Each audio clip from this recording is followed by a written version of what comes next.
Predsjednik Akademije nauka i umjetnosti Republike Srpske Rajko Kuzmanović istakao je da su u drugom tomu obrađena naseljena mjesta u Republici Srpskoj, čiji nazivi počinju slovima VG, štampani ćirilicom i da ima 760 stranica. Tu je neobrađeno oko 330 naseljenih mjesta, jer mi obuhvatamo sva naseljena mjesta kroz svih 6 tomova, jer u Republici Srpskoj ima 2600 naseljenih mjesta, a ovdje je 300 već obrađeno. Prema tome, ovdje, pored odrednica koji ima 1450, imamo i fotografije i karte, oko 500 fotografija, 30 karata i tako dalje. Dakle, to je zaista jedno bogatstvo koje je tu uokvireno. Kuzmanović je rekao da je osim promovisanja drugog toma ovo bila prilika za podsjećanje na ostale djelatnosti u vezi sa izdavanjem enciklopedije. Enciklopedija Republike Srpske ima specifičnosti svoje. Ona treba da pokaže da je ovo područje gdje je danas Republika Srpska uvijek bujalo od života.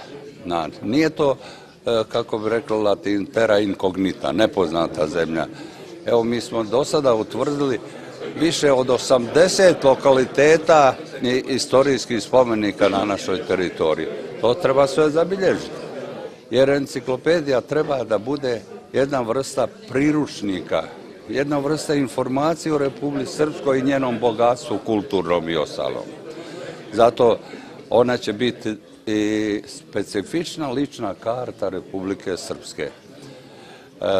Mi ćemo u tim tomovima, a pogotovo u ovom tomu, obraditi ne samo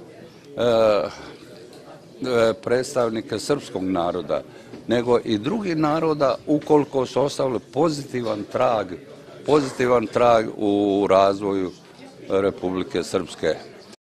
Direktor Zavoda za udžbenike i nastavna sredstva Republike Srpske Rade Ristović istakao je da enciklopedija predstavlja ponos za sve zemlje i narode, s obzirom na to da je Republika Srpska mlada, zbog toga je izdavanje enciklopedije bio veći poduhvat.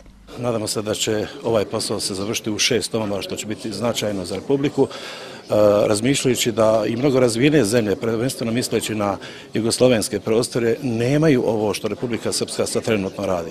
Ili su počeli ili su stali. Republika Srpska traje i prosto nadamo se da ćemo u kratkom periodu imati svih 6 tomova i obličiti ono što se zove savremeni pristup kad je u pitanju prikaz svih odrednica u razvoju Republike Srpske.